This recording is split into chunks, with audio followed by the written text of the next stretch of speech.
Señoras y señores, buenos días. Invitamos por favor a todos los presentes a acercarse para empezar con estas segundas jornadas sobre la crisis ecológica. Gracias. Rogamos a los presentes apagar o silenciar sus celulares, por favor. Muchas gracias. Damos inicio a la segunda jornada académica sobre la crisis ecológica organizada por el Instituto para la Integración del Saber San Alberto Magno y el Departamento de Doctrina Social de la Iglesia del Vicerrectorado de Formación de la Universidad Católica de Salta.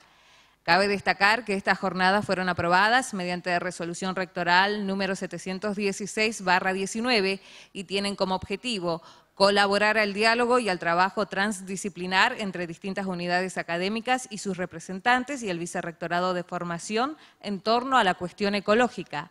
Orientar la práctica educativa e investigativa hacia el conocimiento de la realidad social, política y económica de los valores humanos y cristianos propuesto por la encíclica Laudato Si.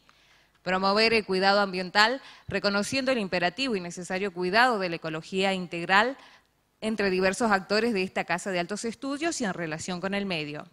Se encuentra presente el señor Vicerrector de Formación, presbítero doctor Cristian Gallardo, y también demás autoridades de esta Casa de Altos Estudios, docentes y alumnos.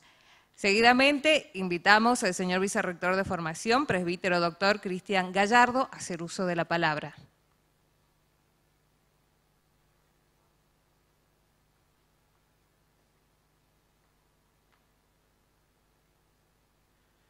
Muy buenos días a todos y muchas gracias por acompañarnos en este desafío que hemos asumido, escuchando la voz del Papa, de reflexionar en torno al valor de la casa común, de nuestra casa.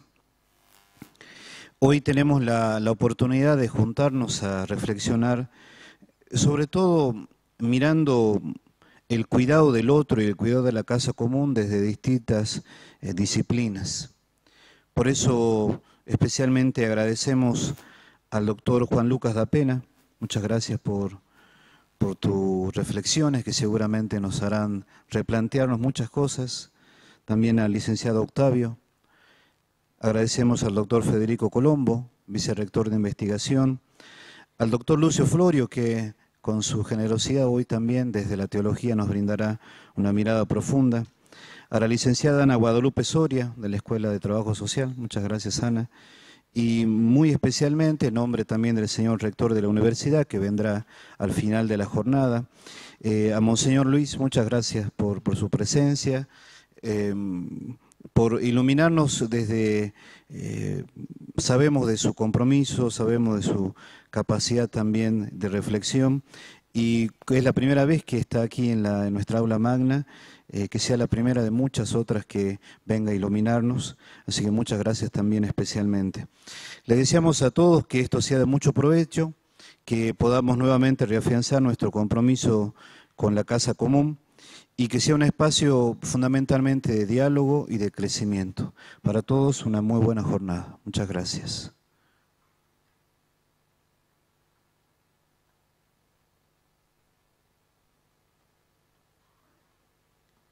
A continuación, invitamos al presbítero licenciado Matías Jerez, jefe del Departamento de Doctrina Social de la Iglesia, a exponer las pautas metodológicas para el desarrollo de esta jornada.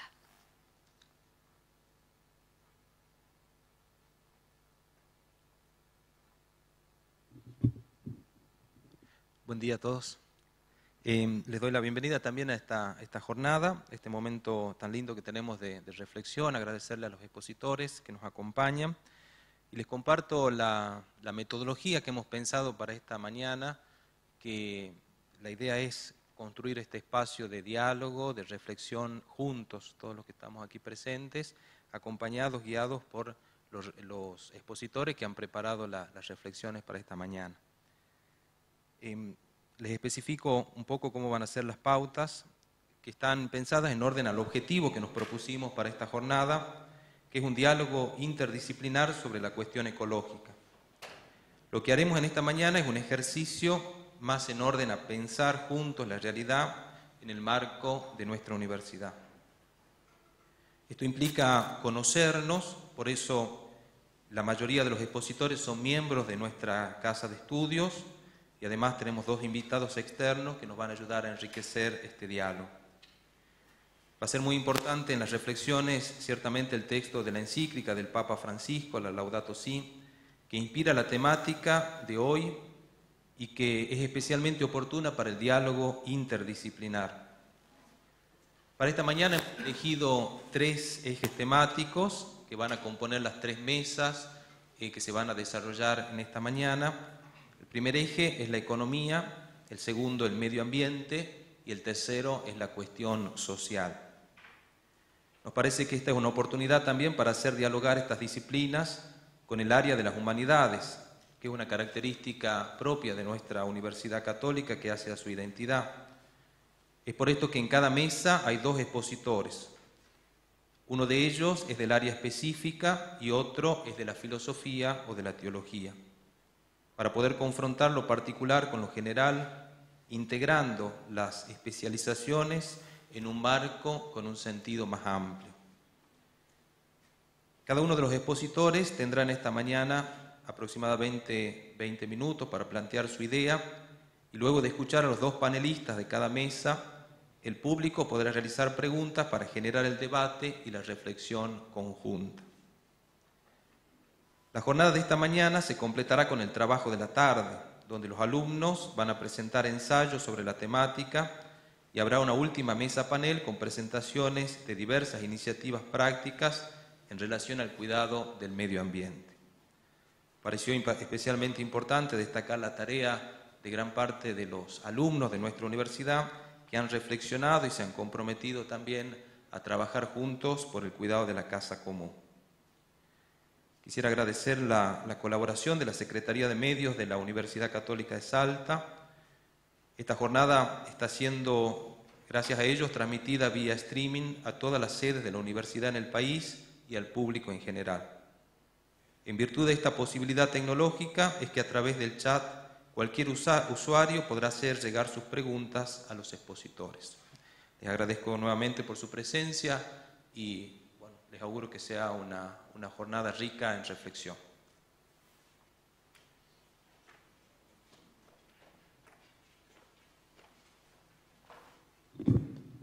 Seguidamente invitamos a ascender al estrado al doctor Juan Lucas da Pena y al licenciado Octavio Gropa para exponer sobre ecología económica. Modera esta mesa la señora jefa del Departamento de Filosofía del Vicerrectorado de Formación, licenciada Laura Urbina.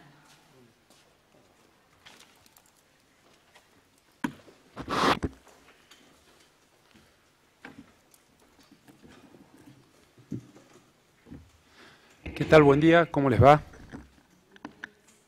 Hola. Hola. La primera mesa de diálogo sobre ecología y economía está integrada por el doctor Lucas da Pena y el licenciado Octavio Gropa, a quienes damos la bienvenida.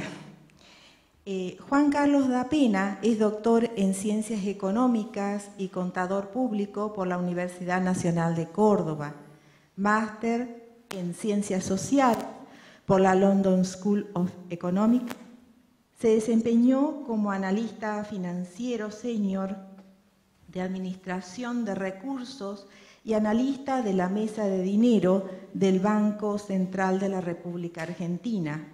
Fue también consultor del BID y del Banco Galicia.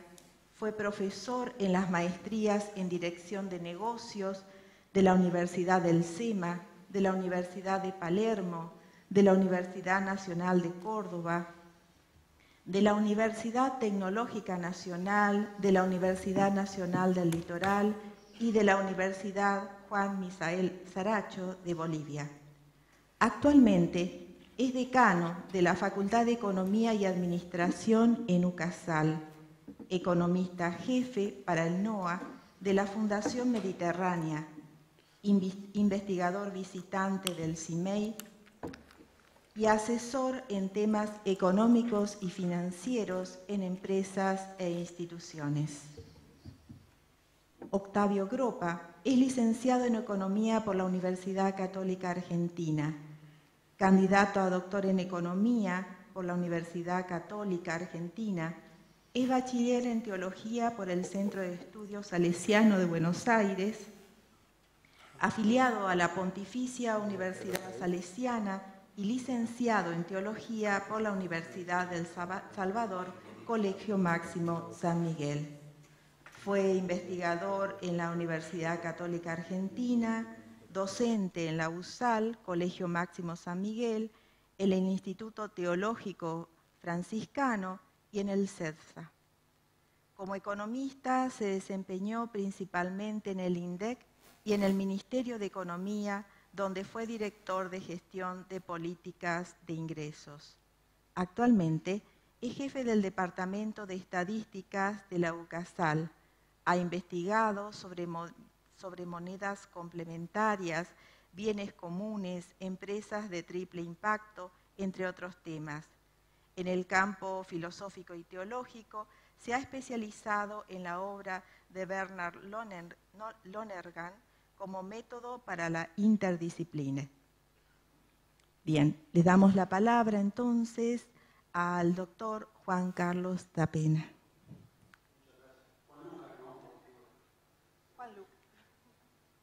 Bueno, buen día a todos. Como decían anteriormente, la idea es que esto sea una reflexión conjunta, sea pensar en forma conjunta. La idea de mi exposición es básicamente preguntas disparadoras y cuestiones desde un punto de vista micro. Hablamos con Octavio, yo me voy a basar mucho en lo que es ecología y economía y con la cuestión micro. ¿Qué significa micro y macro? Micro es decir, pensándolo desde un punto de vista regional o local, es decir, cómo afecta toda esta situación la famosa casa común que se le escuché al padre Cristian por primera vez y bueno, es un concepto tan fuerte, tan potente, ¿no? Cuando uno dice casa común, es más, uno va por la calle y ve la basura y realmente lo ve de otra forma, ¿no? Pero bueno, la idea es más o menos ver y tratar el tema de la relación que hay entre ecología y economía desde un punto de vista regional o local. Perdón. ¿Por qué es importante la relación entre ecología y economía? Por una cuestión fundamental. ¿Cuál es la cuestión fundamental? Que la actividad económica genera un impacto en la ecología. Es la cuestión basal para trabajar desde la economía la ecología. Ahora, bueno, ¿nos preocupa a nosotros aquí y ahora o lo vemos como un tema ajeno? No, nos tiene que preocupar a nosotros aquí y ahora. ¿Por qué? Porque no hace falta ir a otros lugares para encontrar la problemática ecológica.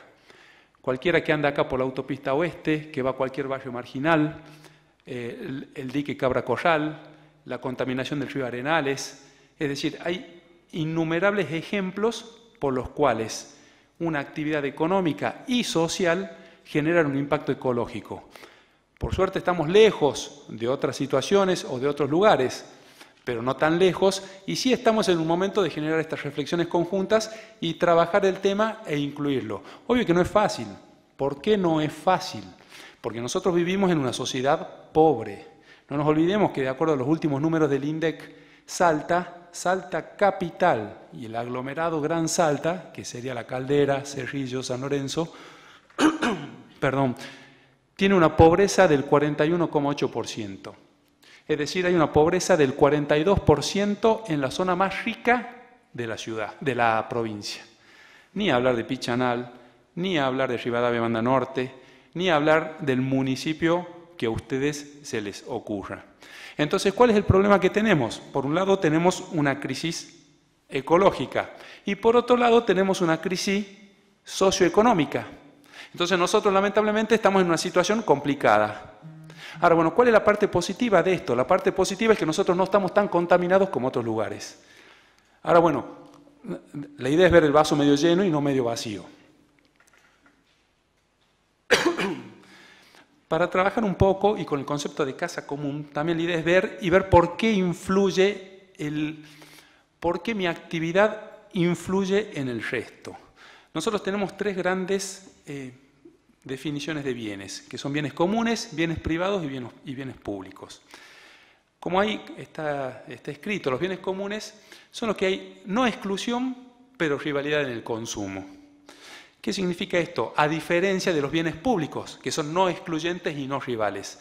El alumbrado es un bien público. Si yo voy caminando por una calle alumbrada, la utilización que yo hago de ese bien, en este caso el alumbrado, no lo excluye a otro.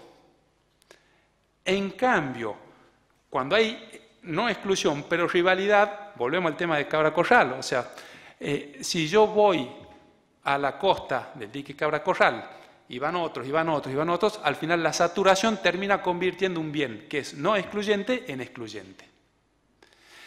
Y por último tenemos los bienes privados. ¿Cuáles son? La botella de Coca-Cola, el pantalón. Es decir, aquellos bienes en los cuales son excluyentes y rivales. Es decir, yo para disfrutarlos debo pagar un precio. ¿Cuál es el problema que tenemos? El problema que tenemos nosotros es que muchos de los bienes privados terminan generando un impacto en los bienes comunes. Entonces ahí es donde empieza el problema, o ahí es donde empieza lo que para nosotros, desde un punto de vista económico, es, al menos nuestro lineamiento de la facultad, es la problemática a solucionar. No nos olvidemos que tenemos un 42% de pobres en la zona más rica de la provincia, pero tampoco nos olvidemos de que el consumo de bienes privados tienen un impacto en los bienes comunes, en la famosa casa común. Yo me acuerdo una vez que fuimos, hace poco, estábamos en Metán con un amigo y nos preguntaron cómo hacían para ir a Joaquín B. González. Le explica a mi amigo cómo hace para ir a Joaquín B. González y le dice, vos te vas a dar cuenta que estás llegando cuando empieces a ver el bolserío en los alambrados. Chocante, pero realmente chocante. Entonces nosotros decimos, no vamos a cuestiones de fondo como por ejemplo en Taiwán que te explican cómo están haciendo para descontaminar un río que ellos tienen, pero que se contaminó como consecuencia del progreso económico. Nosotros, por suerte, estamos un poquito más atrás. No tenemos progreso económico, pero tampoco tenemos, por suerte, tanta contaminación como ellos. Pero entonces, el punto es, ¿cómo bajo yo esto a nuestra realidad? Y bueno, para bajarlo a nuestra realidad, primeros conceptos. La economía impacta en la ecología. Segundo, ¿nos impacta a nosotros acá en Salta o hace falta que vayamos a ver, ya lo hablará el licenciado Europa, temas más amplios? No, nos impacta a nosotros acá, no hace falta que nos quedemos con una situación macro a nivel mundial. Nosotros lo vemos acá, ese problema. Ahora, bueno, ese problema que nosotros tenemos acá, que lo podemos ver tranquilamente en la famosa contaminación del vertedero San Javier, el río Arenales, nosotros ¿qué tenemos? Que tenemos que sumarle el problema de la pobreza. Entonces tenemos un problema de que somos pobres en la zona más rica, ni hablar la zona más pobre de la provincia, y encima tenemos problemas porque muchas veces para justificar esa salida de la pobreza se producen bienes privados con un fuerte impacto en los bienes comunes. Esa es la situación que tenemos. Si nosotros lo seguimos, el Papa, ¿qué te dice el Papa Francisco? La protección ambiental no puede asegurarse solo con base en el cálculo financiero de costos y beneficios. Entonces, a ver, nosotros estamos, cualquier empresa de la provincia, para empezar, no contempla los costos ambientales. Y muchas veces el problema es que para seguir y seguir y seguir y crecer y siguen creciendo, no los contemplan. Volvemos a lo mismo, veamos los basurales, veamos el vertedero de San Javier, veamos el río Arenales. Podemos ver innumerables cosas. Entonces, ¿cuál es el problema? Que dentro de la ecuación del flujo de fondos para definir si un proyecto es rentable o no, no se contempla el impacto ambiental. Y nosotros encima estamos corridos con la problemática de que somos pobres. Entonces yo político, me presentan un proyecto de inversión que me va a generar una determinada cantidad de fuentes de trabajo, pero que por el otro lado me va a generar un impacto ambiental, una contaminación, y tenemos una disyuntiva que es la que hoy en día están. ¿Cómo seguimos? De vuelta, jornada de reflexión. ¿Cómo vamos para adelante con esto? El turismo genera un impacto ambiental. En Ushuaia llegaron a definir cuáles eran los senderos por los que había que caminar, porque si no la gente se metía por cualquier lado. Y estamos hablando de una de las actividades más limpias, una de las actividades económicas más limpias, el famoso sector productivo sin chimeneas, la industria sin chimeneas. Entonces todo tiene un impacto ambiental. Ahora, ¿cómo solucionamos el tema del impacto ambiental? Y de vuelta, no hace falta que nos vayamos a ver las grandes problemáticas globales, las tenemos nosotros acá. Cualquiera de ustedes que haya querido tirar una pila, no tiene dónde tirarla. Mi hijo de 12 años caminó 2 cuadras con un papelito porque gracias a Dios en el colegio, y acá va ya una de las conclusiones que vamos a llegar, porque este es intergeneracional, no queda otra. Él fue con el papelito en la mano porque lo tenía que tirar en el basurero, porque le enseñaron que lo tenía que tirar en el basurero. Ahora bueno, el problema es que no había basureros por un buen trecho. Entonces, ahí vamos viendo cómo es la complejidad del sistema. Por un lado, una actividad económica que no soluciona problemas de pobreza y que eso, en cierta forma, hasta permite o perdona la problemática ambiental, cosa que no es correcta. Por el otro lado, tenemos un Estado que muchas veces no sabe para qué lado arrancar, o mejor dicho, no hay un lineamiento claro, porque hablar del medio ambiente es bien bonito, todos hablan del medio ambiente, pero cuando bajamos a la tierra, cuando bajamos al concepto operativo, bueno, ¿cómo defendes el medio ambiente? Una ley de bosques que lo que hace es, de vuelta, no estoy ni a favor ni en contra, le estoy planteando la problemática, lo que hace es que los pueblos originarios le permitan le voy a decir la verdad, un ejemplo puntual, le permitan a gitanos ir a talar bosques, entonces van y talan lo que ellos quieren porque le dan la carta para el certificado para llevarlo, entonces estamos depredando de la peor manera. Entonces ni siquiera aquellas herramientas que de alguna forma tendrían que proteger la ecología, y somos pocos, somos 1.500.000 en Salta, tendría que proteger la ecología, no lo protege porque le encuentran la vuelta para que sea complicado. Casa común. Si yo quiero que se lleven algo, por favor, el concepto de casa común. La casa común no es el jardín de mi casa, donde viene un jardinero y me deja el pastito bien bonito. Casa común es afuera de mi casa, que tengo el bolserío y tengo la botella de descartable y tengo todo tirado en la calle. Casa común es todo. Ahora, bueno, ¿cómo vos haces para explicarle a un camionero de un corralón que lleva los ladrillones y que sacan los ladrillones y esos plásticos que los envuelven los dejan en el camión y el camión después le mete y tranquilo, total, él sabe que se le vuela? Entonces, a ver, son casos puntuales. Y entonces ustedes cuando van por la ruta ven esos plásticos grandes que ustedes ven son plásticos de los camiones de corralón. Entonces, el problema lo tenemos todos. A eso va también una de las conclusiones que después vamos a ir viendo. Necesitamos lograr desarrollo económico. Nosotros necesitamos lograr desarrollo económico para mejorar las condiciones de la población. No, ni siquiera, a ver, de vuelta, es chocante, el 42% de la zona más rica de la provincia es pobre, ni hablar lo que es la zona no rica de la provincia. Bueno, tenemos esa urgencia desde un punto de vista económico, pero por el otro lado también tenemos un fuerte cuestionamiento ecológico. Por suerte, todavía a grandes rasgos, la contaminación en Salta no es un problema de fondo como en Taiwán, que tienen que estar viendo cómo descontaminan un río. Nosotros todavía podemos decir, tenemos el bolserío dando vuelta, tenemos un vertedero San Javier colapsado, tenemos un río Arenales contaminado. El Papa afirma, el clima es un bien común de todos y para todos. Yo adapto un poquito la frase porque nosotros el clima ya lo tratará el licenciado Europa, yo bajo un poquito más a tierra. Y lo que digo es que Salta es un bien común, es de todos y es para todos. ¿Qué podemos hacer al respecto? Primero, empezar a trabajar conscientemente en relación a la utilización de los recursos en la actividad económica, teniendo en cuenta su impacto en forma integral. Entonces, lo que nosotros tenemos que surge de todo este lineamiento, esta línea de pensar, es que el desarrollo ya no es desarrollo socioeconómico, el desarrollo es socioambiental económico. Ahora, bueno, nosotros volvemos a lo mismo, estamos complicados porque necesitamos el desarrollo socioambiental económico. Pero tenemos que pensar en una forma amplia.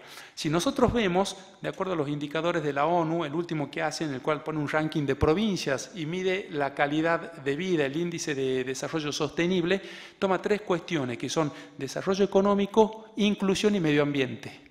Es decir, que tenemos que ya hay grandes organizaciones que te miden qué tan buena provincia sos, de vuelta, siempre bajando a tierra nosotros, bajando acá, qué tan buena provincia sos en base a 3 variables, que son desarrollo económico, inclusión social y el tema ambiental. Lamentablemente, Salta está 21 entre 24. Es chocante. pero es chocante. Entonces no hay un número, no los quería llenar con números, porque quiero que queden los conceptos, pero es chocante cuando vos ves de que por todos lados hacemos agua, discúlpenme la expresión. Entonces de ahí vemos y decimos, bueno, pero ¿cómo sigue esto? ¿Cómo vamos para adelante? Es fundamental trabajar sobre la ética del empresario. No es el empresario malo, yo quiero quedarme con el concepto de empresario ignorante. Ignorante en el sentido de que hay cuestiones que para él son ajenas. Y las cuestiones que son ajenas son justamente el impacto ecológico de su actividad económica. Tampoco creamos que Salta está llena de empresarios. No son muchos los empresarios que tenemos en la provincia. Pero bueno, hay que trabajar sobre la ética del empresario. Ahora, bueno, trabajar sobre la ética del empresario es trabajar ahora. Y no sabemos si eso va a tener un resultado. No sabemos, porque ir a decirle a una persona de 50 años, 45 años, 60 años, mirá, vos te tenés que poner un poquito más las pilas y pensar en la basura que estás tirando en el río. No, porque quedó fuera de mercado. Entonces es una lógica, caramba. ¿Cómo se combate esa lógica? Con educación, con concientización. No estamos haciendo nada nuevo, es copiar cosas que se hacen en otros lugares. ¿Qué significa? Hay numerosísimos ejemplos en los cuales, no sé si se acuerdan uno muy famoso, de que una productora de atún en Estados Unidos, que cuando pescaba los atunes, agarraba a los delfines también, y mataba a los delfines, o sea, los delfines los terminaba matando porque quedaban en las redes donde estaban los atunes. Entonces se produjo un boicot contra esa empresa fabricante de atunes porque mataba a los delfines. Nunca más la empresa cambió radicalmente porque le cayeron radicalmente las ventas. Entonces, ¿a qué vamos? Educación y concientización. ¿Por qué lado? Por los dos lados. El empresario actual, discúlpeme que sea tan chocante, pero no sé si lo vamos a poder convencer. Porque él genera trabajo, yo tengo 20 familias atrás mío. Prefiero tiene un poco de porquería por acá, un poco de porquería, total. No está el concepto de casa común. ¿Entienden? No está el concepto de casa común. Y él se autojustifica con el tema de que genero 20 puestos de trabajo. ¿Está bien o está mal? Tema para la reflexión. Porque no nos olvidemos que somos pobres. Pero lo que sí podemos hacer es desde un punto de vista intergeneracional. Educación. Mi hijo que viene de vuelta con toda... Se lo cito porque uno lo ve y realmente que te viene y te dice, no, porque la maestra me dijo, nunca cuestionar a la maestra porque la maestra le dijo que tiene que hacer tal cosa, tiene que hacer tal otra, tiene que hacer tal otra, al margen de lo que uno le enseña en la casa, pero uno se queda, es gratificante saber cuáles son los lineamientos que se están llevando hoy en día con los más chicos. Entonces decimos, ¿es una problemática actual? Sí, es una problemática actual. ¿Cómo la solucionamos? ¿Con la ética del empresario? Bueno, vamos a ver si tenemos éxito con la ética del empresario. Pues todos sabemos lo que estamos hablando. Y de vuelta, la ética del empresario es decir, yo doy 20 fuentes de trabajo. Ahora, ¿por dónde lo podemos atacar? Por el lado de la educación y la concientización. El chico que sabe y está dispuesto a pagar más de acá a unos años, nosotros también, los que están más o menos, yo estoy dispuesto a pagar más si la empresa que me vende un determinado producto me muestra que ese producto lo está haciendo desde un punto de vista ecológico sustentable. ¿O por qué creen que sale ahora Coca-Cola a decir que tienen como objetivo hasta al 2000 no sé cuánto recuperar todas las botellas descartables? A ver, es una lógica, llamémosle ética, moral, consciente, sí, pero también de mercado. ¿Por qué? Porque cambia el consumidor. El consumidor cambia. Hoy por hoy, yo creo que la gran mayoría, al menos de los que estamos acá, y de todos los chiquitos, porque no nos olvidemos que es un cambio tremendo el que se viene. Eso es lo que a uno le permite ser optimista.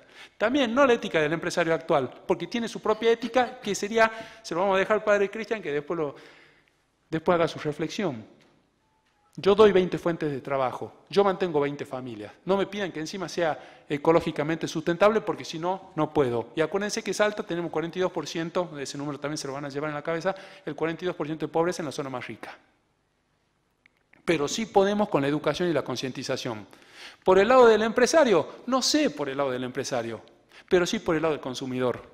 Y es una lógica implacable, implacable. Yo te compro a vos porque yo sé que vos estás haciendo las cosas bien. El otro no las hace bien, no me preocupa, yo estoy dispuesto a pagar un poco más. Pero para eso tenemos que también solucionar un poco el tema de la pobreza. Porque si yo soy pobre y no me alcanza para comer, yo no me preocupo. Mejor no es que no me preocupo. Lamentablemente yo no tengo la posibilidad de elegir comprar un producto más caro porque el más barato no es ecológicamente sustentable o responsable. Y el último punto, que es algo que se está hablando bastante, es la responsabilidad social empresaria. La responsabilidad social empresaria es hermosa, pero es hermosa y las empresas lo tienen en cuenta, pero cuando ganan plata. Es decir, hasta que yo no tengo una rentabilidad, yo no me preocupo por otras cuestiones. ¿Entienden? Entonces, y en Salta el perfil del empresario, en numerosos casos, es ese perfil en el cual no está la casa común. Yo me preocupo por mi jardín y si la basura está del otro lado de mi jardín no es mi problema. Entonces dice, bueno, me está yendo bien, me puedo preocupar un poquito más. Ahora, bueno, fíjense cuántos empresarios en Salta hacen responsabilidad social empresaria. ¿Y qué se entiende por responsabilidad social empresaria? Porque de vuelta los recursos son escasos, las necesidades ilimitadas. ¿Qué ataco yo como responsabilidad social empresaria? ¿La pobreza o la problemática ecológica? Me quedo con una cosa de todo esto.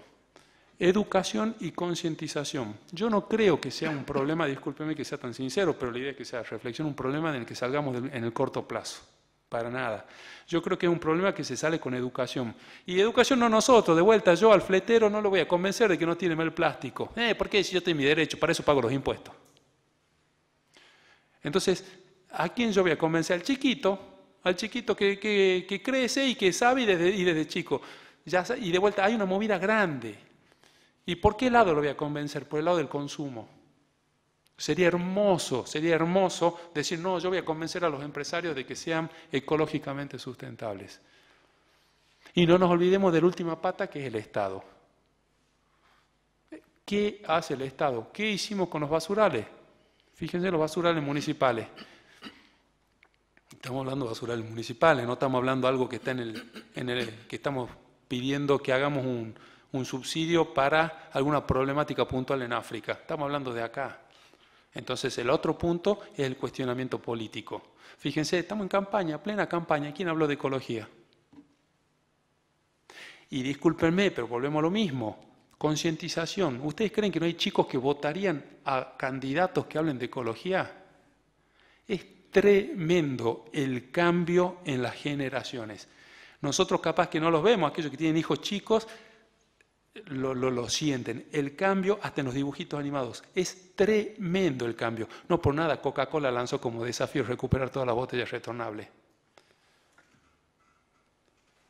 Muchísimas gracias por su atención.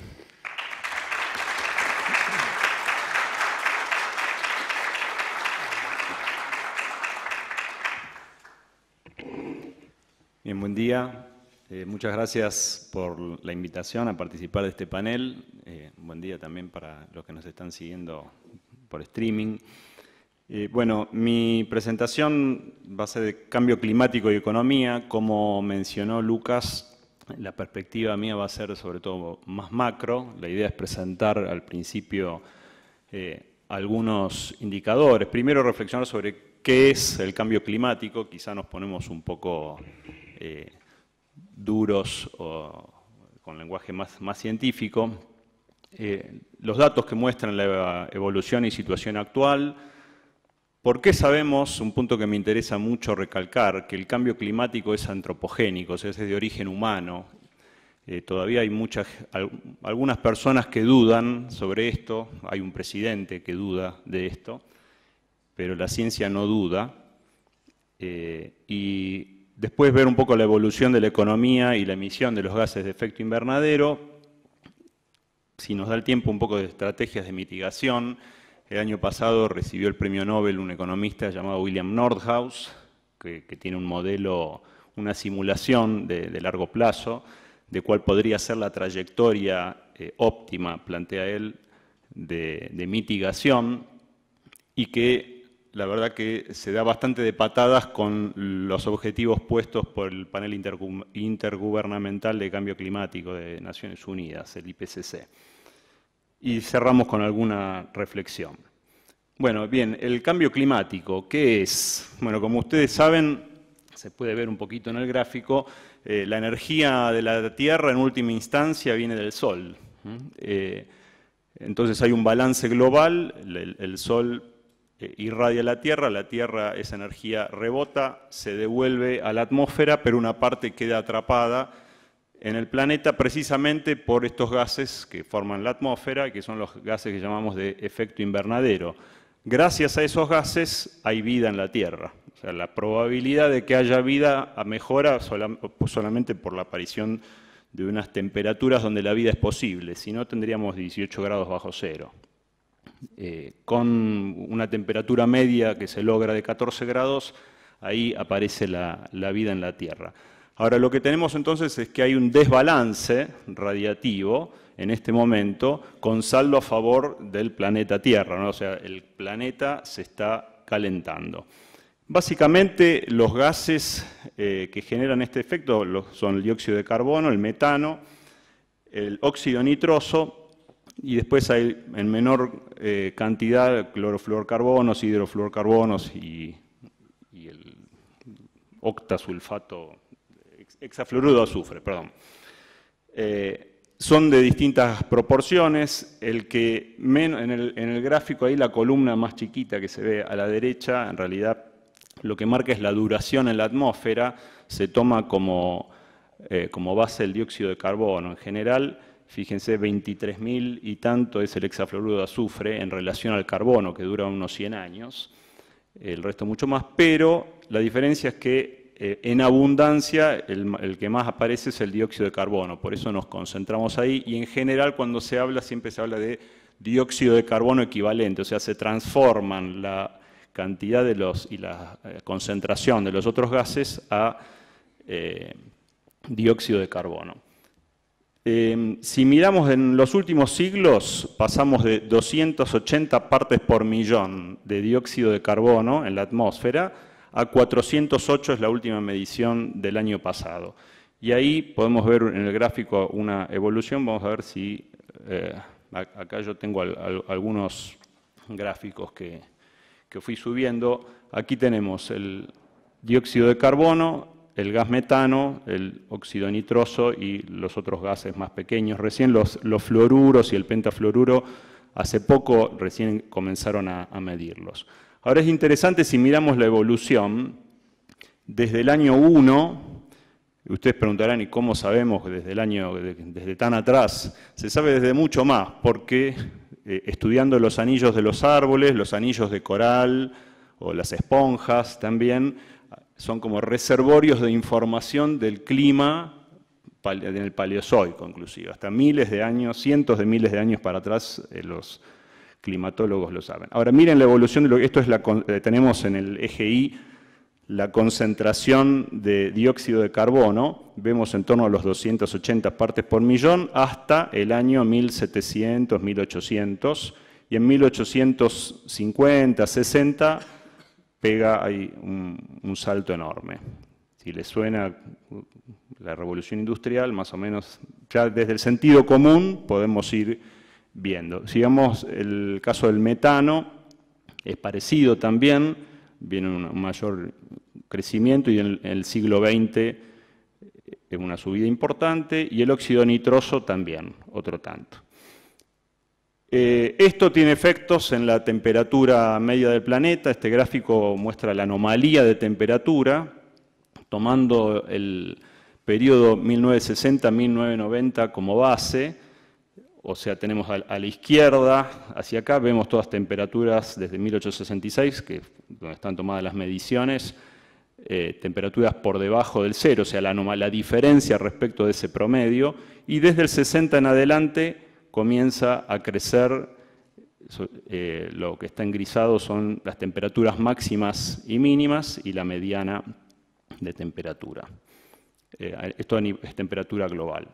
Si pensamos del total de emisiones, esto es dióxido de carbono, el total, estamos en el orden de los 35 billones de toneladas.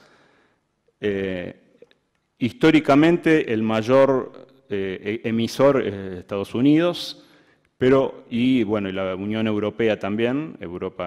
Aunque en los últimos años la Unión Europea, como ven, empezó a frenar y a decrecer bastante, pero fue más que compensada por el crecimiento de China, con el agravante de que China usó mucha energía de carbón, que es la más contaminante de todas. Si miramos las emisiones de dióxido de carbono per cápita, ¿se acuerdan hace unas semanas cuando fue en la ONU que estuvo esta chica Greta Thunberg, acusó a la Argentina de ser uno de los que no habían cumplido los acuerdos de la trayectoria acordada en París 2015, y nuestro embajador salió a decir, no, la Argentina en realidad contamina muy poquito, apenas el 0,7% mundial. Si lo medimos por cápita, la Argentina tiene un consumo muy alto, mucho más elevado que Brasil. Si fijan ahí es 4,6, Brasil tiene 2,27 per cápita. Obviamente estamos detrás de Estados Unidos, de Australia, de los países desarrollados, pero somos uno de los países que mayor emisión de dióxido de carbono per cápita tiene de Latinoamérica seguro. Y estamos sobre todo en la lista de los que más lo hacen. Respecto de la participación general, es lo que decía también, estamos ahí, 0,6 más o menos.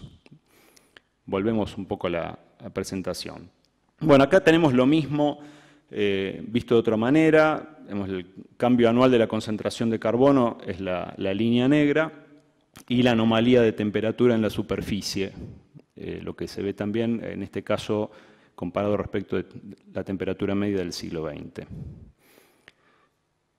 Lo que vemos entonces es, se han acelerado las emisiones en el año 2000, esto es bastante grave, fundamentalmente provocada por el efecto China, como se ve acá. En los últimos años se han estabilizado. China, a la vez que creció mucho en base a carbón, también es cierto que está en una revolución verde muy importante, pero bueno, va a llevar un tiempo porque eso generó un impacto muy grande. Aquí, en lo que podemos ver es que no sé si lo tiene puntero. No. El carbón, que es la línea roja, entre 1970 y 80 hasta el año 2000, era negativo su impacto en la emisión total de dióxido de carbono y pasó a ser positivo en el siglo XXI. Bien, ¿cómo sabemos que es antropógeno? Y aquí voy a plantear tres evidencias que hay.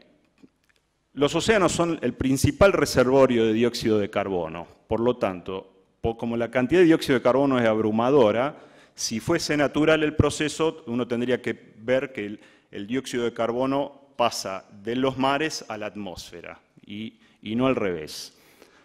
Ahora, el dióxido de carbono oceánico aumenta más rápido en la superficie que en el fondo. Por lo tanto, esto ya es un indicio de que el dióxido de carbono está pasando de la atmósfera al océano y no viceversa.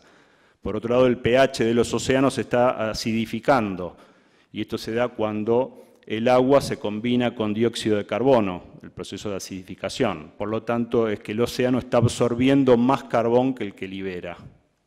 Entonces, eso es otra evidencia de que el proceso es al revés. La segunda, ustedes saben que desde el avance de la química sabemos que el fuego no viene del flojisto, sino que es un proceso de oxidación. Bueno, cuando se quema el carbón, esa es la combinación con oxígeno y se forma dióxido de carbono. Entonces, la quema de combustibles fósiles debería reducir el oxígeno en la temperatura. Entonces se hacen mediciones en distintos observatorios y esas mediciones están en ese grafiquito que puse ahí abajo, de distintos lugares del mundo, donde se ve la línea verde, es las mediciones de oxígeno, donde se ve una tendencia de largo plazo decreciente, muy cíclica, y los ciclos es los ciclos de primavera y verano, eso es cuando más se produce la fotosíntesis, y entonces ahí aumenta la cantidad de oxígeno, pero la tendencia es bien clara decreciente de largo plazo. Y la línea roja, por otro lado, es la concentración de dióxido de carbono. La verde en realidad es el ratio oxígeno y nitrógeno, ¿no? Pero es la misma cuestión. Tercera evidencia, que es para mí la más determinante, es la de los isótopos de carbono. De carbono hay 3 tipos de isótopos, o sea, son distinta cantidad de neutrones que tiene el mismo elemento químico, que son carbono 12, el más abundante, casi 99%, carbono 13 y carbono 14, que es conocido por las mediciones para saber la longevidad o la edad de algún elemento.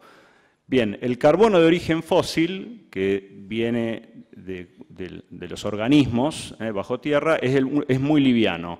Por lo tanto, lo que se hace es tomar muestras, sea de la atmósfera o, de nuevo, de los anillos de coral, de los anillos de árboles o de esponjas, y se mide cómo es la relación que hay entre estos distintos isótopos de carbono.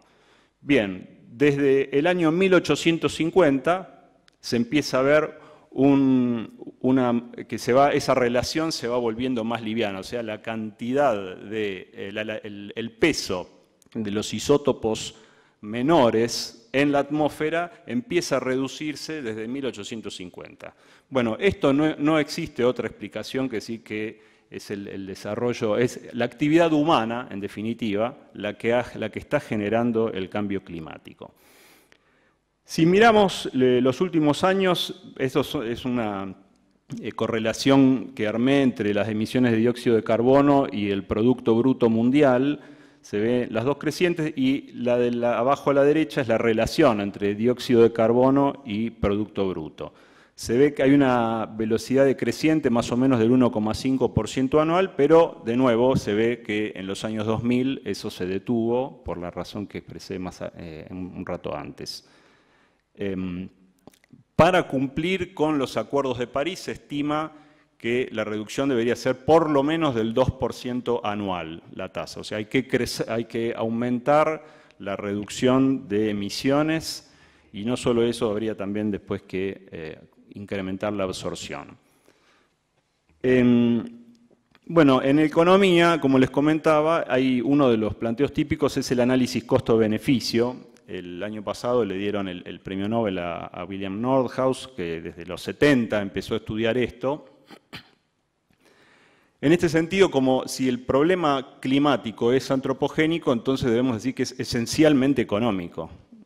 Bueno, en última instancia es resolviendo el problema económico de emisiones como podemos encontrar una solución al problema.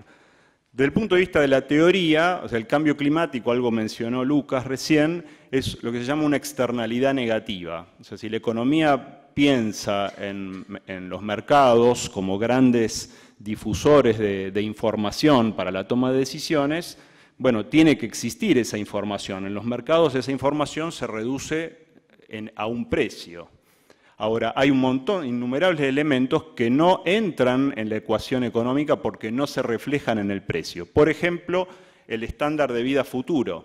A veces no lo podemos saber. Uno puede saber si un producto de acá a 10 años, o lo puede estimar con cierta probabilidad, va a tener cierto beneficio o no, y descontar el precio futuro y ver, bueno, si hago esta inversión o no. Ahora, lo que no sabemos es si la contaminación, por ejemplo, que estamos haciendo hoy, va a generar efectos colaterales que no nos imaginamos. Por ejemplo, creo que lo digo un poco más adelante también, un efecto del cambio climático son migraciones. La guerra en Siria es quizá una de las primeras guerras provocadas por el cambio climático, porque eso generó que poblaciones que se habían quedado sin alimentos producto de la sequía empezaron a desplazarse y reavivaron conflictos étnicos muy antiguos.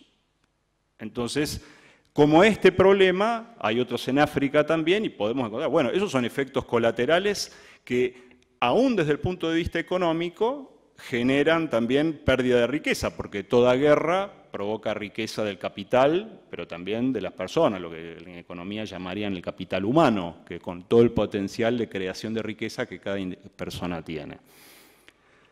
Entonces, Esto es lo que llaman la falla de mercado porque no existe un precio. Y ahí viene el problema de, bueno, cómo resolver desde el punto de vista teórico cuando existen las fallas de mercado.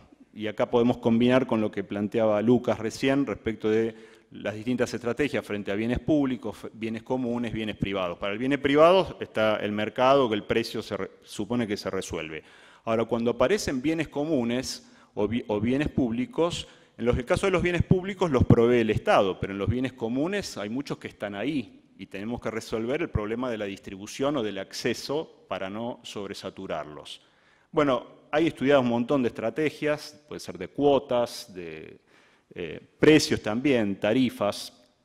Una de ellas, en el caso del cambio climático, es el tema de aplicar un impuesto al carbón, la tasa al carbono.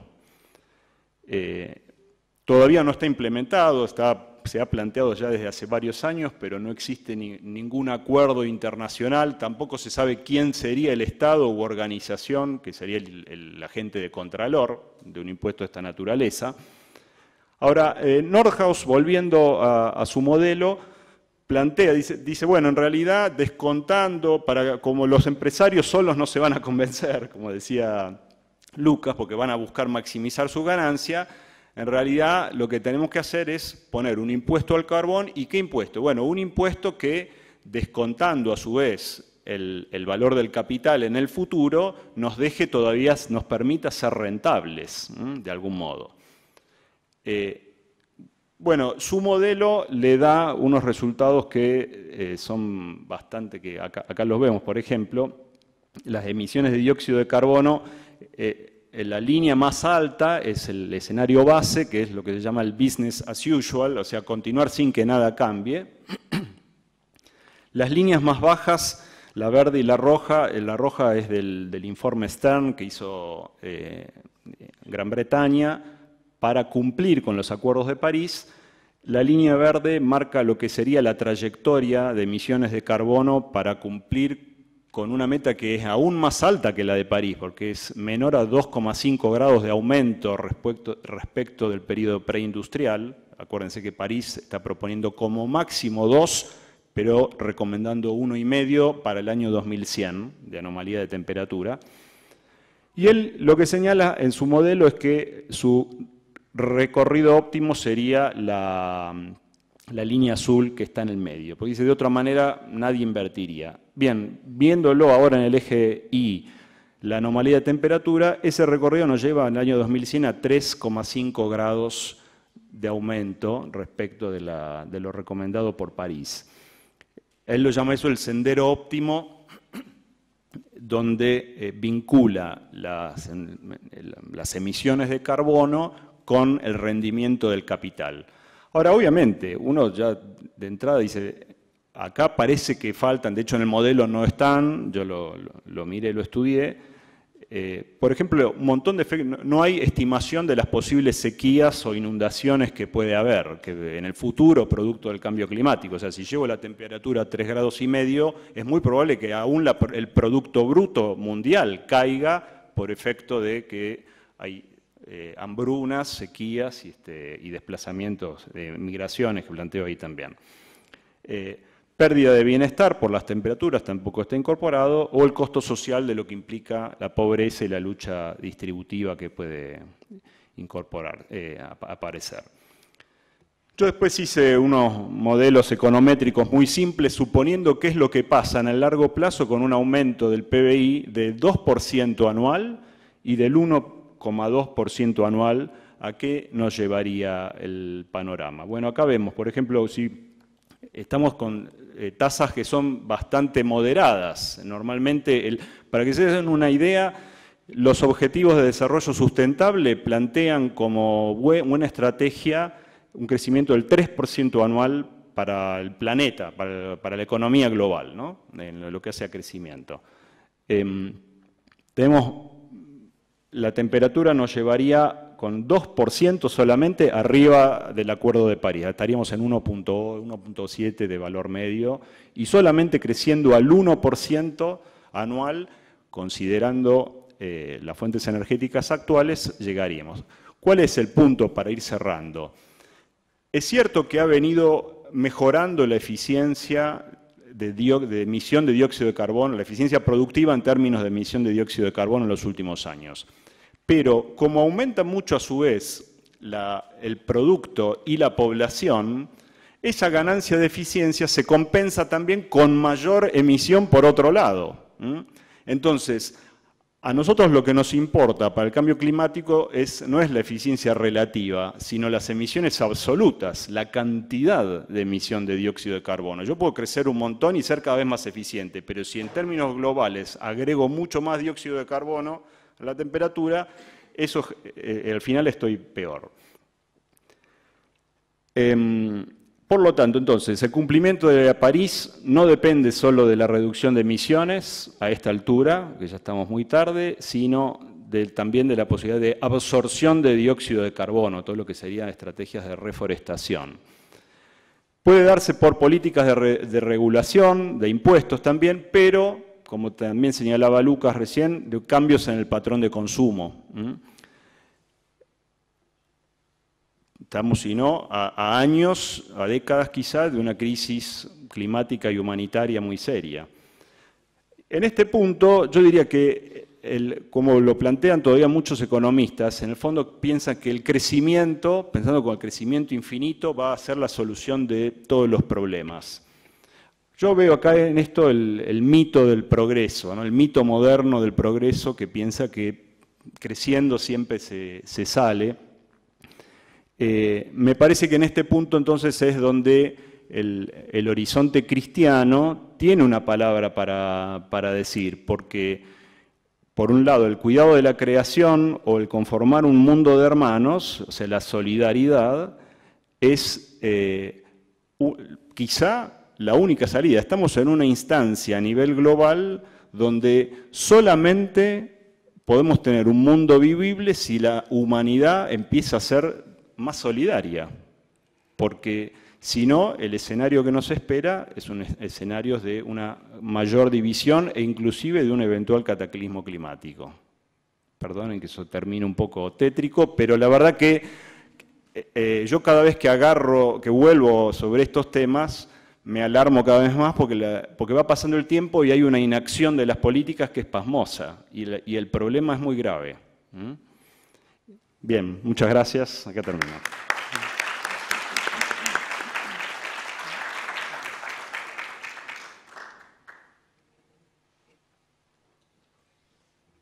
Invitamos entonces a los participantes a realizar las preguntas a los disertantes.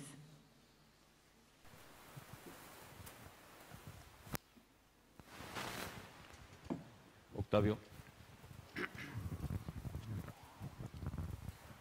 Hola. Octavio, un poco tomando uno de los puntos de tu conclusión, sugerís que hay que buscar, que ya se viene planteando desde los 70, el crecimiento cero, ¿no? Una forma de cambiar esa mentalidad del crecimiento infinito, o que el crecimiento es la solución, y buscando justamente desarrollo, que no necesariamente es sinónimo de crecimiento, y desarrollo sostenible, además, o sea, cualificado con esa característica. Gracias. Desarrollo sostenible desde ya, o sea, plantear que la solución es solamente crecimiento del Producto Bruto es desconocer los límites objetivos que hay. O sea, justamente yo una de las críticas que con todo respeto que haría a William Nordhaus, o las preguntas que le haría, bueno, aquí hay que no se ve en cambio en el informe Stern de Gran Bretaña, al cual él en parte critica, diciendo, bueno, en definitiva el informe Stern en realidad lo que hace es plantea algunos límites exógenos. Yo quiero plantear esto como una cuestión endógena, a ver cuáles son los escenarios posibles sin modificar otros factores externos, como por ejemplo las conductas de hiperconsumo, por ejemplo, sin entrar en cuestiones de índole ética o moral, por ejemplo, ¿no? Y acá lo que se está diciendo es, ojo, que hay un problema, un límite natural que nos obliga a cambiar nuestros comportamientos. O sea, necesariamente tiene que haber un impacto en nuestra ética o nuestra moral, nuestros comportamientos. Si eso lleva a la necesidad de un crecimiento nulo o a un decrecimiento, como hay una corriente también en economía que plantea, es otra cuestión. Lo que sí lleva es que necesitamos tener patrones de consumo mucho más sustentables, una gran conciencia de la necesidad de absorción de dióxido de carbono si es que queremos tener un futuro vivible para nuestros nietos, digamos, ¿no? Si no, bueno, el escenario de Nordhaus de 3,5 grados en el año 2100 a mí me aterroriza un poco.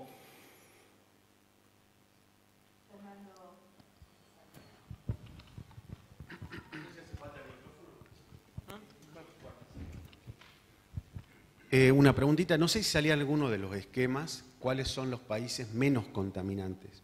Si se pueden dar ejemplos de países que tengan conductas. Creo que salía, pero... Seguramente acá esto después, ¿quién puedo dejar el...? Esta información está sacada de un portal muy interesante que se llama Our World in Data. Si buscan eso, han hecho una compilación de un montón de datos con estos gráficos, que no los hice yo. Los menos contaminantes, bueno, ahí está el gráfico para bajar. Habría que, bueno, obviamente países poco desarrollados dentro de África. En general coincide con los más contaminantes son o los más desarrollados o bien países petroleros. Después ahí hay también, no lo mostré acá en la presentación, pero hay algunos informes donde lo filtra por, bueno, esto es consumo basado en dióxido de carbono, y hay otros que lo filtra por el comercio internacional. Dice, bueno, a ver cuánto exporto de dióxido de carbono y cuánto importo. Y ver la relación. Este gráfico, por ejemplo, muestra en la Argentina cuánto producimos de dióxido de carbono y cuánto consumimos. Nosotros estamos bastante equilibrados. Y en general, cuando consumimos menos dióxido de carbono son momentos de crisis. Fíjense, año 2000, 2002, ahí estamos genial. Consumimos poco dióxido de carbono, mucho menos que el que producimos. Ahora, apenas mejora nuestro estándar de vida, empezamos a consumir dióxido de carbono hasta equiparar de nuevo. Hay otros países, claro, que son en cambio deficitarios, ¿no? Estados Unidos, por ejemplo, consume más que lo que produce. Y después este factor de comercio exterior, donde uno puede mirar cuánto exporta y cuánto importa. Si uno mira Arabia, exporta un montón de dióxido de carbono e importa muy poquito contenido en los bienes que compra, ¿no? Que importan, ¿no? No sé si te respondí a la pregunta. ¿Sí?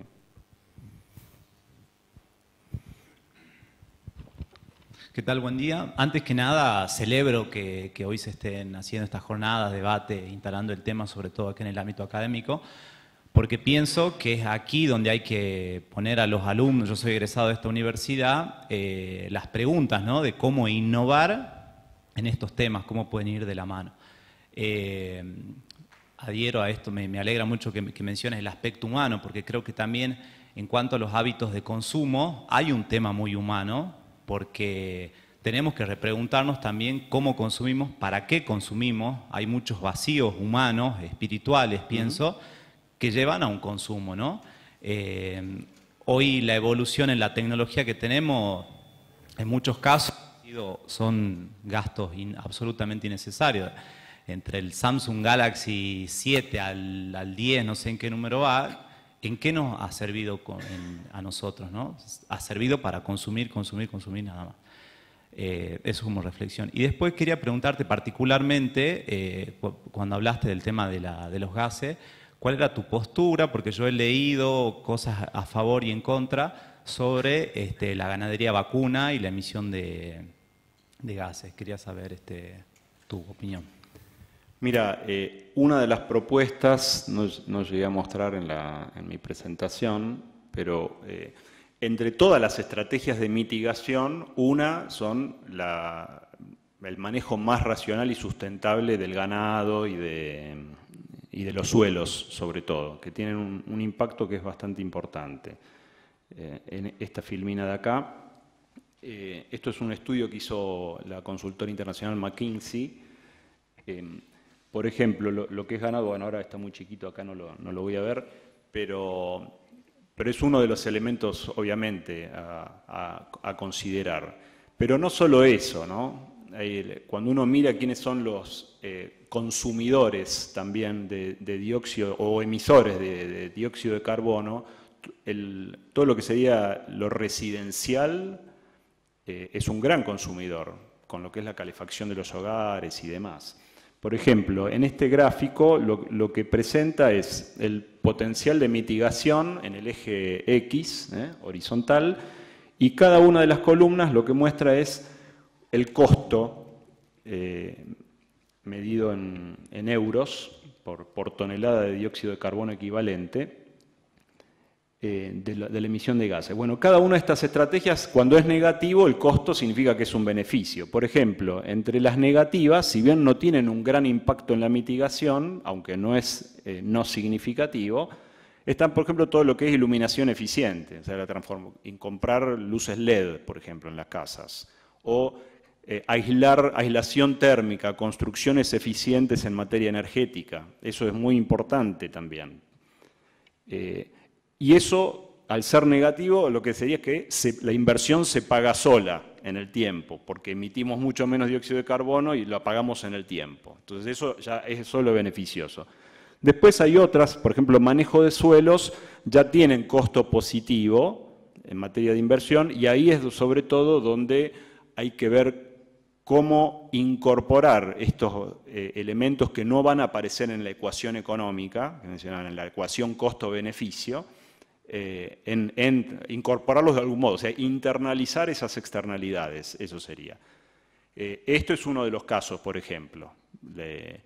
Obviamente que, bueno, hay parte cierto, se supone que a futuro las dietas van a ser un poco más vegetarianas que actualmente, porque además a medida que la población crece también, ahí necesariamente aumenta positivamente. Si vos necesitas estrategias de mitigación y de absorción, tenés que tratar que eso no crezca demasiado.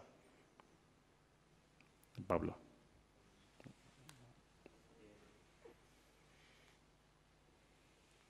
Muchas gracias por la exposición muy importante, la del doctor Lucas.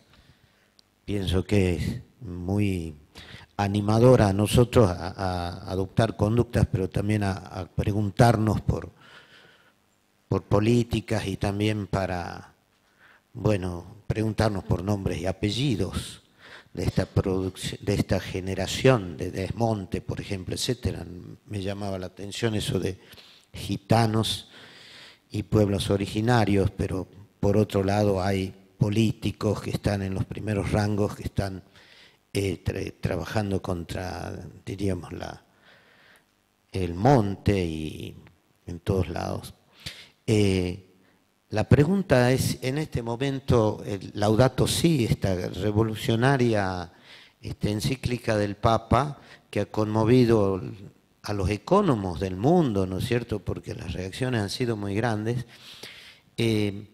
Laudato Si no es muy generosa en trabajar el tema intercultural, es decir, ¿qué palabra tienen otras culturas, ¿no es cierto?, en este callejón sin salida, aparente como de muy difícil salida de la economía, porque evidentemente estamos hablando de una economía dominante. Pero el sínodo de Panamazónico plantea el protagonismo, ¿no?, de los pueblos que están hoy en peligro de muerte y sin embargo son los mejores cuidadores de la casa común.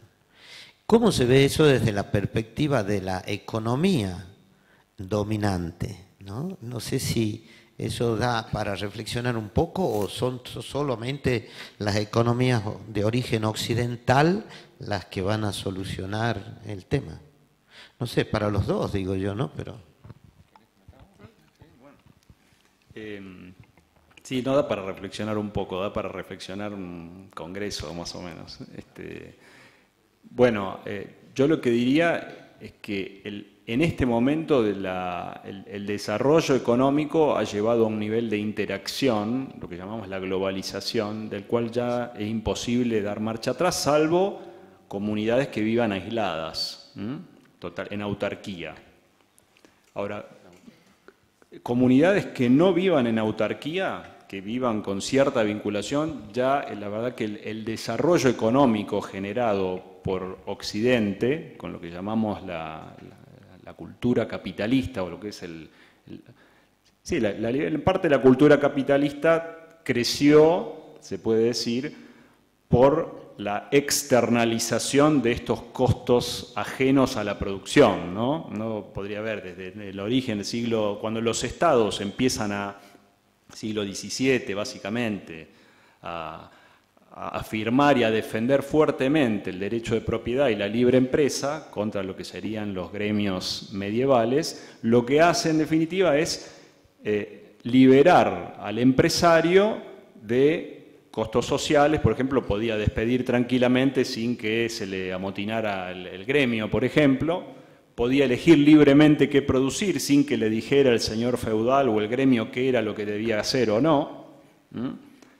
Y por otro lado, en esa época, en ese contexto todavía no se conocía, pero también se libera de los costos de contaminación que hoy empiezan a ser importantes. Esas externalidades generan problemas comunes o problemas sociales que estaban fuera de la ecuación. Había negocios que funcionaban porque no incorporaban en su ecuación costo-beneficio estos otros casos, ¿no? Ahora, lo cierto es que esto ha crecido una enormidad y hoy ya es muy difícil salirnos de esta economía dominante. Es más, esta economía tiene una propia lógica que genera un etos, y ese etos lo tenemos ya metido en las venas. Nosotros todos hoy vinimos acá con nuestra compu, nuestro telefonito, en fin, no nos imaginamos un mundo quizá ideal, utópico, pero donde no exista la tecnología. Entonces, es bastante complejo ver, bueno, ¿y cómo permitir que sobreviva inclusive en este etos que es tan expansivo por sí mismo, una cultura que nació y creció y está un poco muy a la defensiva hoy, que tiene unos valores diferentes? La verdad, yo la respuesta no la tengo. Ahora, a mí lo que me parece sí es que planteos, sea el planteo cristiano o el planteo de muchas comunidades originarias, de la summa causa o del vivir bien, del buen vivir, que en definitiva es un planteo aristotélico también, si uno quiere, ¿no? La eudaimonía es muy parecido. Tienen que entrar por el lado también de la ética y del confort. Acá lo que me parece es no solamente la ética, sino que es una ética que está arraigada en el consenso científico. O sea, acá hay una cuestión donde ya no es simplemente que tengo la opción, no existe una opción. La opción alternativa, si la pensamos bien, es mucho peor. Solamente que la tenemos que anticipar. Por eso digo que es un momento de la humanidad, es nuevo, a mi juicio. Yo te agrego una cosita. Hay un dicho, ¿no?, entre consultores que es basta de dar plata para contar pobres y empecemos a dar plata para solucionar la pobreza. ¿Qué quiero decir con esto? Muchas veces las comunidades, acá mismo lo vemos nosotros, o sea, no hay, primero, es verdad, son menos contaminantes, pero ¿viven bien? No es una pregunta que yo voy a responder, se las dejo a ustedes. O los dejamos así y decimos que venga el turista, mira, ahí está el indio con la flechita, y se te muere a los 30 años. Entonces, a lo que voy yo me cuestiono otra cosa. Es verdad, tenemos la suerte, siempre lo mío es micro, lo de Octavio es macro. Tenemos la suerte de no tener grandes problemas de contaminación todavía acá en Salta. Ahora, bueno, y tenemos la suerte, yo lo pienso así al menos, de que somos una provincia no industrial. Es decir, trabajamos mucho con turismo, que dentro de todo es de las actividades menos contaminantes. Trabajamos mucho con el campo, que también se debería trabajar. Era un ejemplo puntual como para que quede claro que hasta las mejores medidas o las mejores intenciones terminan teniendo a veces un efecto adverso. Respondiendo a la pregunta, yo creo que el respeto es fundamental, pero también viene la pregunta que yo les digo, no podemos separar la ecología de la pobreza. Entonces yo digo, esa comunidad originaria vive bien de acuerdo a lo básico que le estoy pidiendo. No estoy pidiendo si tiene, como decía Octavio, si tiene un celular o no, si vive bien o no. Y nos tocamos un tema que pega mucho, y discúlpenme que lo diga, que es el tema del narcotráfico.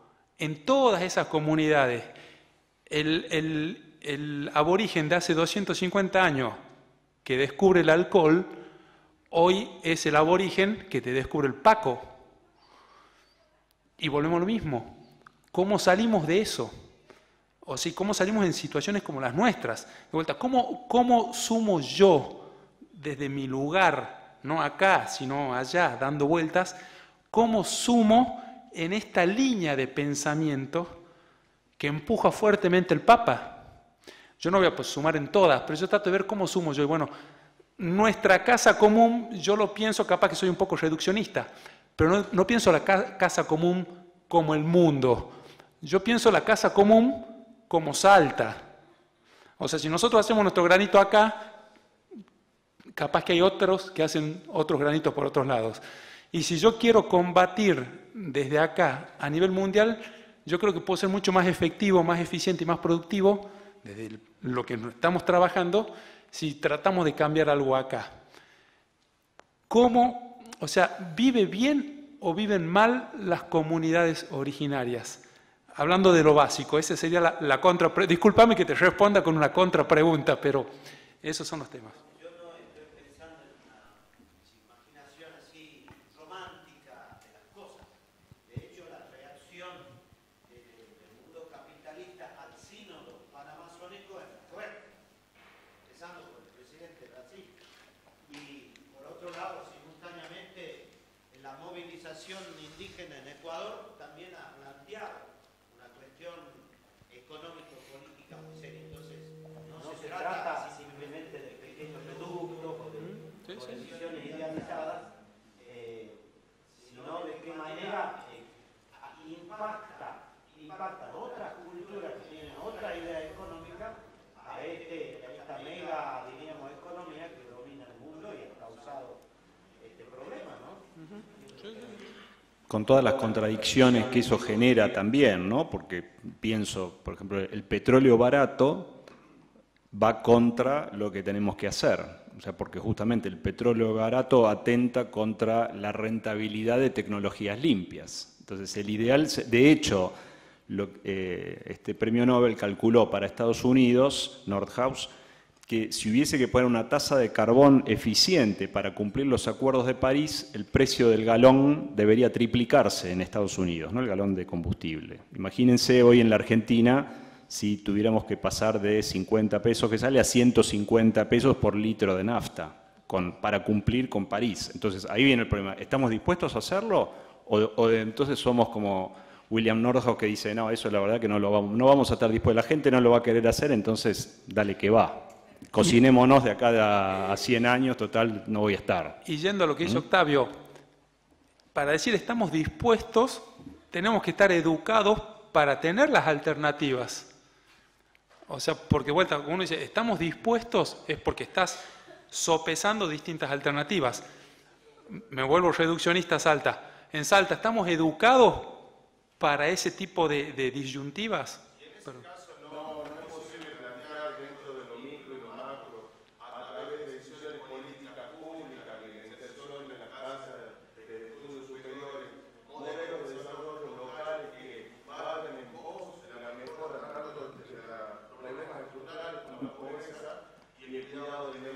Claro que sí. Yo te respondo lo que decíamos antes.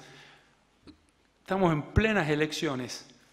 ¿Quién escuchó alguna propuesta relacionada con la ecología?